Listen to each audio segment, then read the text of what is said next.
to the Happier Hour.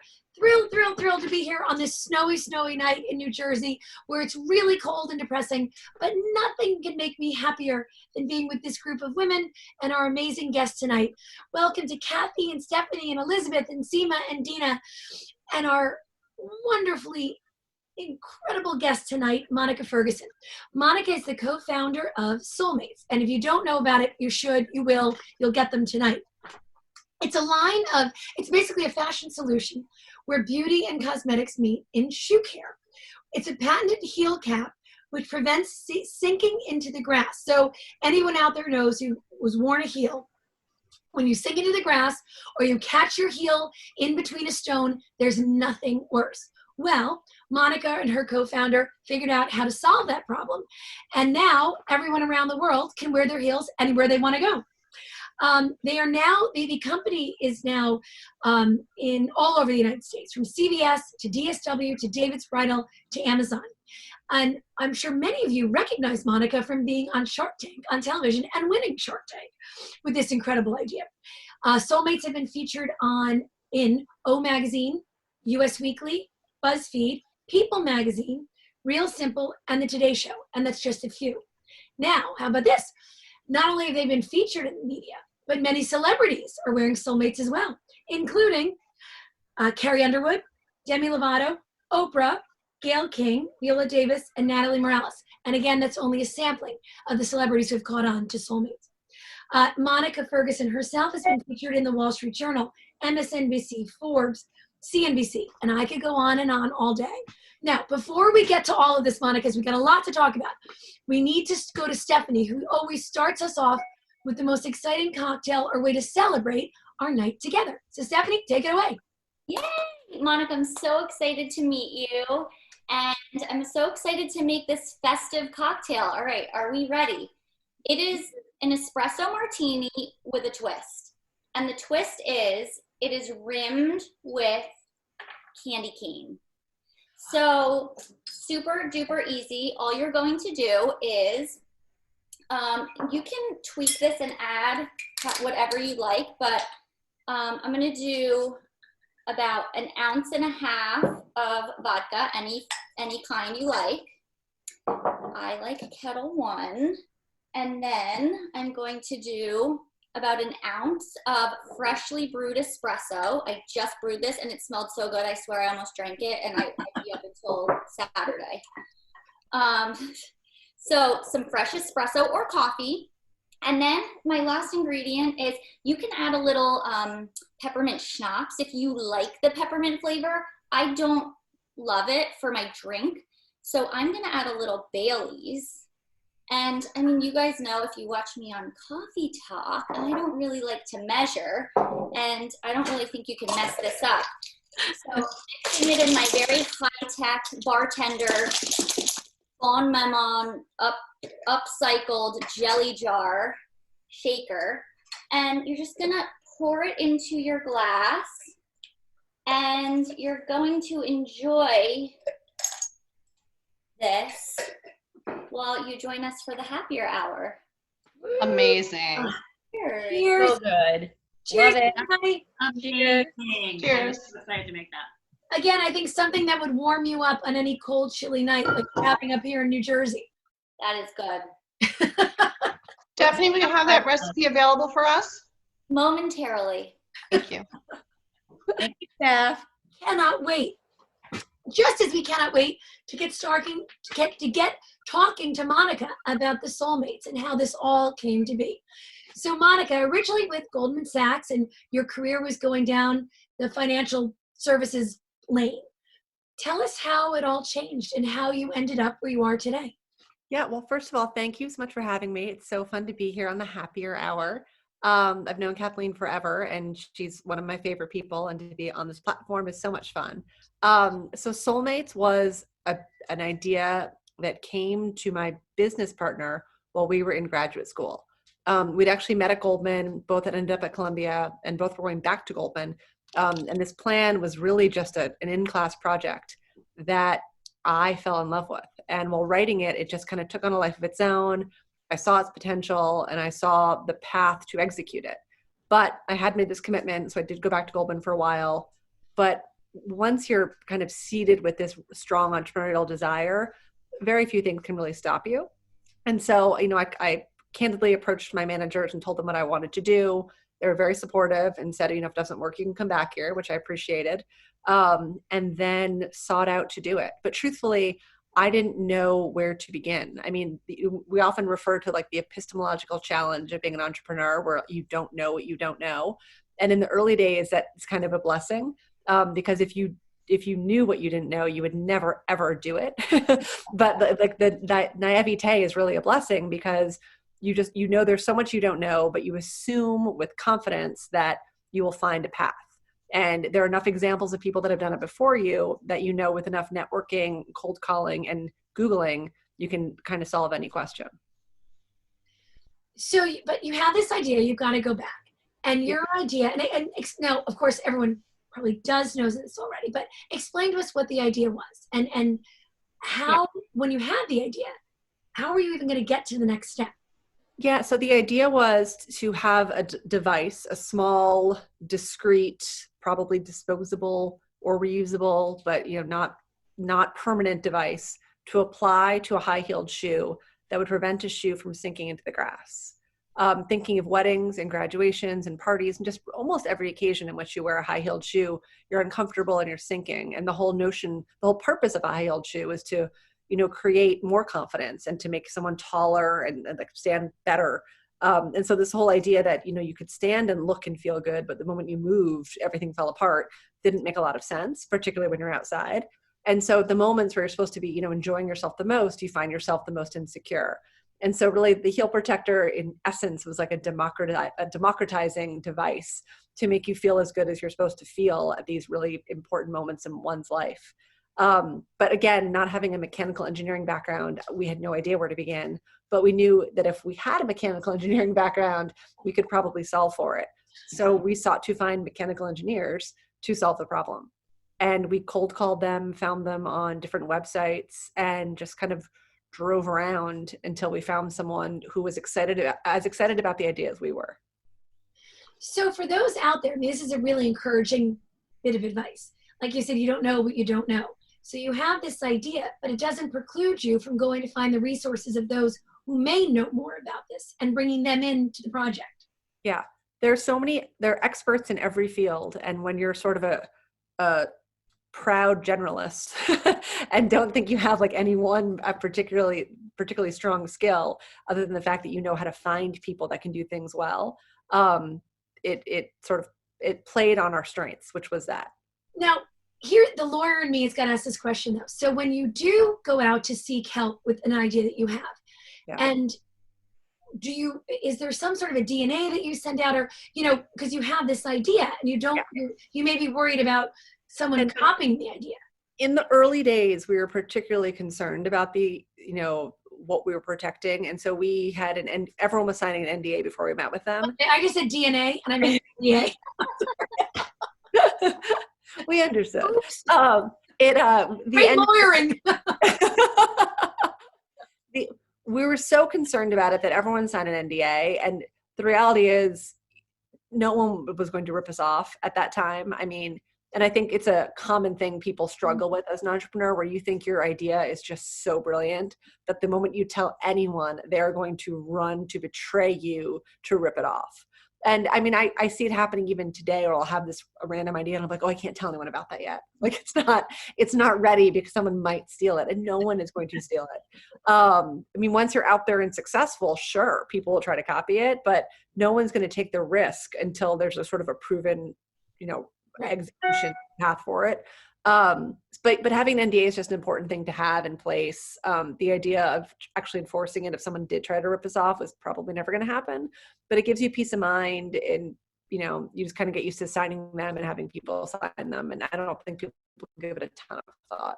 But yes, we did have NDAs in place. I'm glad it was not a DNA and an NDA. Much better way to go on that. DNA samples from everyone we spoke to. That's right.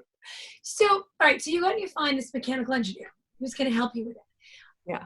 So what's the next step? Like, how do you then say, okay, we've got a prototype. And Yeah. So we actually had a couple of parallel paths running. So we had a couple of different engineers designing things for us, because we didn't want to be stuck with just one person's thoughts. And so we were kind of funding a few people at the same time, trying to figure out what to do. And funding, I mean, these were hourly, or it was not terribly expensive. It was just out of pocket expenses to try to figure out how to get it done and if it could be done. And it was clear. Actually, it wasn't actually totally clear until we really got to until we got to the prototype stage, that the design that we were going very far with was not going to actually be the one we went to market with. So the one that people see now in stores was really number 2. We had a strong number 1 that had much less material on it. The challenge with it is that it kept on breaking, and was next to impossible to actually manufacture at scale. So there was another way to do it, which may have been more discreet-ish, but it literally looked more like a mouse trap. It had all these like different angles and things pulling. It was, in retrospect, it was like definitely the loser, but at the time we thought it was sheer brilliance. But we went down a path with that one, and really the prototyping manufacturing is what killed it, because it just could not be made in a way that would have made economic sense. Prototyping was another thing we knew nothing about. But our mechanical engineer was really helpful, sort of getting us to the next stage. And so he could refer us to a mechanical engineer, to a prototyping firm that could make small batch products. The challenge with that is that prototyping versus manufacturing is very different, and the materials that are used are different. So the mold that we used for prototyping is a different material. It was made of metal. Rather, it's made of aluminum, versus the mold that we use for large scale manufacturing is made of steel, which is, I'm probably getting too deep into the weeds, but the material that you can inject into aluminum versus steel are different and end up with different products. So the actual manufacturing material that we had to use with our steel mold was not the same material we could use with the aluminum mold. So there's a lot of learning as you go, and a lot of testing, and yeah. And I'm going to go back to once you do get to it, and then the difficulty, like you said, every little bit is a learning experience, and the production, the selling, and where do you sell it, and the shipping. But once you did come up with a product, again, we're going to go back to the other stuff. How did you get it to Shark Tank? How did that ever happen? Yeah, I mean, I often joke one of the reasons we went on Shark Tank was so that people would stop saying to us, you should go on Shark Tank. But we got very lucky with Shark Tank insofar as they had an audition at Columbia, where we went to graduate school. And so we could apply or audition really on campus. And we'd been out of school for a few years. The company was in motion for several years at that point. And we applied through Columbia. We were accepted. And then it was sort of a first come, first serve, auditions will begin at 9 a.m. And so, being me, I showed up at like 7:30 a.m. and was like, we want to go first.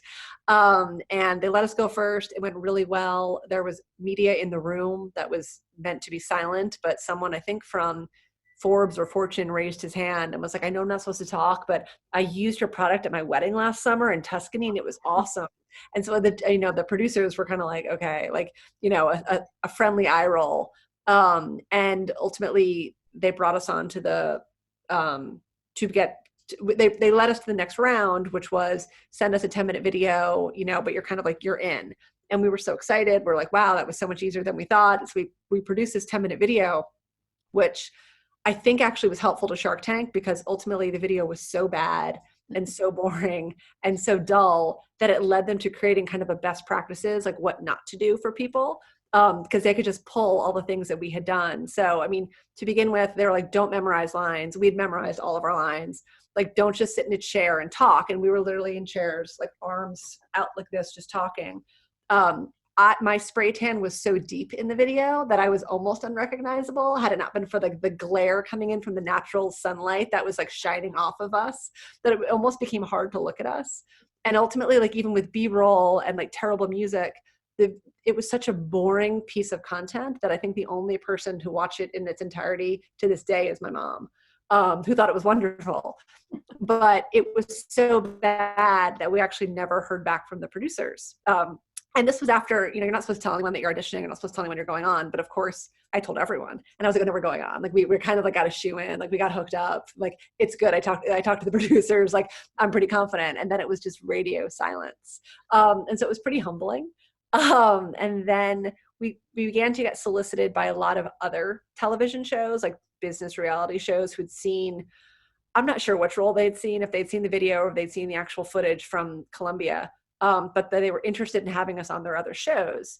And we would do, you know, Google Chats or Zoom videos, whatever they were at the time. And, you know, finally I just said to one of them, I was like, listen, your platform sounds awesome. Your show is great. It was something on CNBC, but we really think we're a better fit for Shark Tank. And I think what happened was that our content was so bad that we ultimately submitted, we would like another chance. Do you know if there's any way we can ever get one? And this guy, who I wish I could remember his name, was like, listen, I'm not supposed to do this, but here's an email address. Send them an email with the reasons that you think you make a compelling case, and see what happens. And so we did that. And 15 minutes later, got a call from a producer that was like, okay, one more shot. Here's what not to do with your video. And it was like everything we'd done before. And so we made another video, which was filmed and produced by none other than Kathleen Smith, where she would ask a question and stand behind her camera going like this and like saying, yes, yes, like it's so good. And her energy and confidence in us helped fuel really the content we were creating.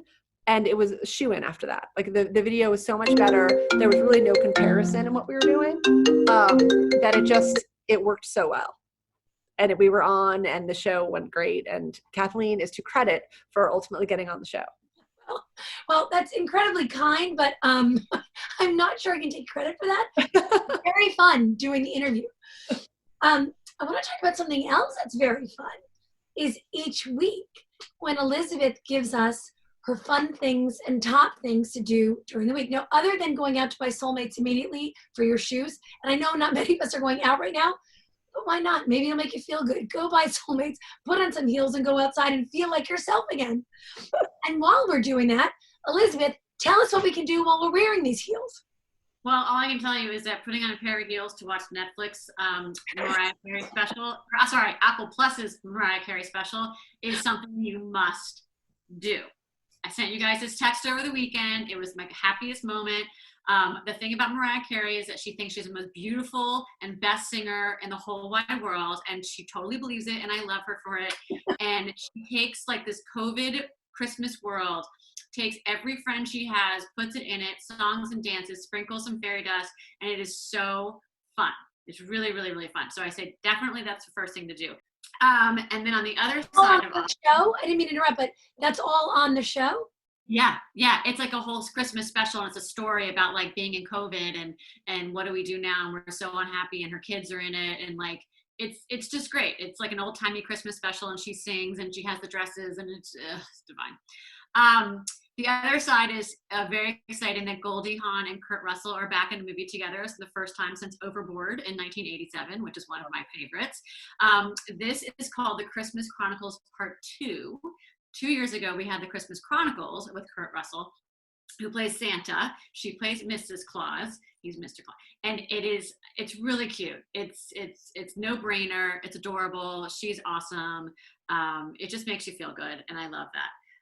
If you totally want to get out of the Christmas mood and watch something completely different, For All Mankind, which has been out, which I just got into, it's on Apple TV.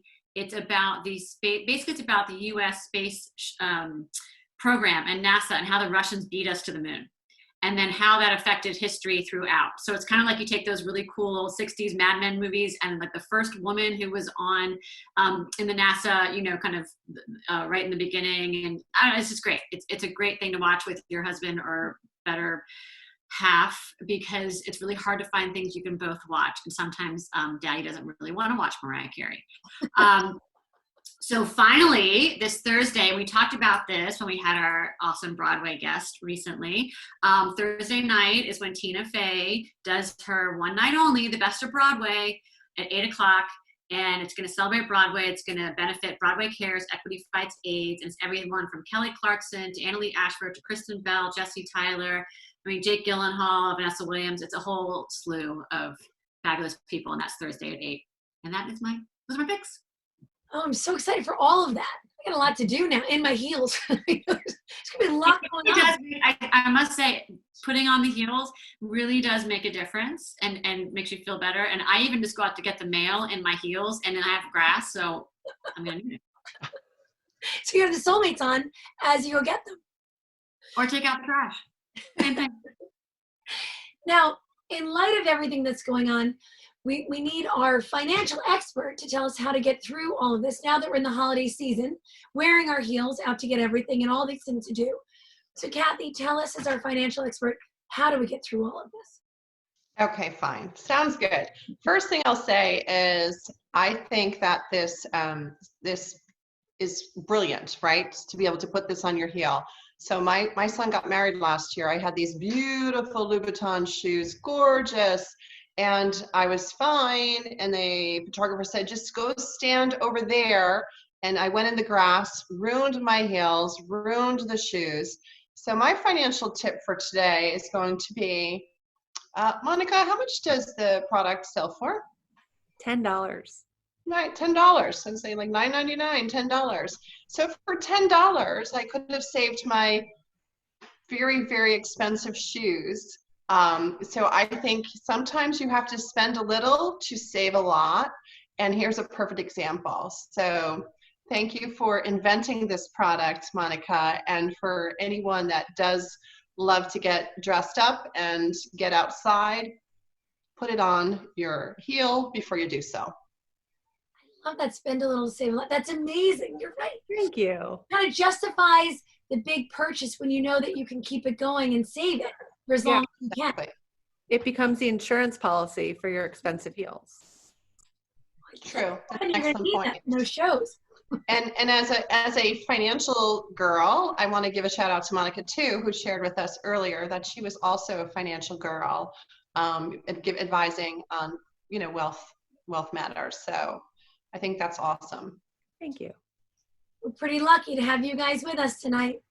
We're also incredibly lucky to have Dina from New Jersey Family with us tonight, who each week celebrates someone out there who's got a great idea, a great product, a great store, and could use a little bit of help right now. So Dina, who is it that we need to spotlight this week? Well, I wanted to do something fun for the holidays now that we're thinking about gifts, especially last minute thoughtful gifts. And Kelly Watts is a designer who came to New York from Texas and was working as a fashion designer, and she fell in love with French macaroons while she lived in the city. And she would buy them at various bakeries. And then she eventually went home to Dallas and was crushed that there were no bakeries in Dallas that sold these exquisite French macaroons. So she decided to teach herself how to make them. And friends loved them, and then she started selling them at farmers markets. And the next thing you know, someone at Neiman Marcus discovered these amazing macaroons that she was making and started distributing them. And fast forward now, she has 4 bakeries in the Dallas-Fort Worth area. Her bakery is called Savor Patisserie, and she's got 4 of them, and she has a website, savorpatisserie.com. And what I think is so special about them is that they're beautiful. They're handmade with all natural ingredients, almond flour, sugar, cage-free eggs. They're sourced all in the U.S. The flavorings, ganache, buttercream. They're only 100 calories each. They're gluten-free, and they are almost too pretty to eat. She's got all these very creative flavors, and what I love about her, and then she's got like the core flavors, and then she's got these like seasonal flavors. And what I love about it is that she's very, because she was a designer, she incorporates pop culture, fashion, and trends into her macaroons. So when Pantone Color of the Year was greenery, she made greenery macaroons. Or when Netflix, like Tiger King was like very trending, she did this Joe Exotic box, right? So she definitely knows, she's very creative in that way. So people have come to expect these amazing flavors, but also like a cultural surprise and delight aspect of it, which is really nice. And she does these incredible towers. So if you have a special occasion for a gender reveal or a baby shower or a proposal or whatever it is, they're like these show-stopping towers. And for all you college moms, which are a bunch of you on the call, she does these custom college boxes where she has the logo and the mascot of the college. So she has all these examples on her website from like all the Texas schools, because that's her home state, like Boomer Sooner and University of Texas, like just really fun. So you have to check them out. I don't have them with me. She sells also like baking kits. So it's not just a macaroon, it's just like a whole creative thing. And this is what they look like. I don't have them, but this is a picture. They're so Wow. pretty. I'm so hungry. And she has these really nice Christmas boxes that you can buy, you know, I think 5 or 6 for $12 and ship them to someone anywhere in the US. And you could just do something custom. There's so many, there's emoji boxes, there's all these different types that you can sort of customize for someone for a really thoughtful gift.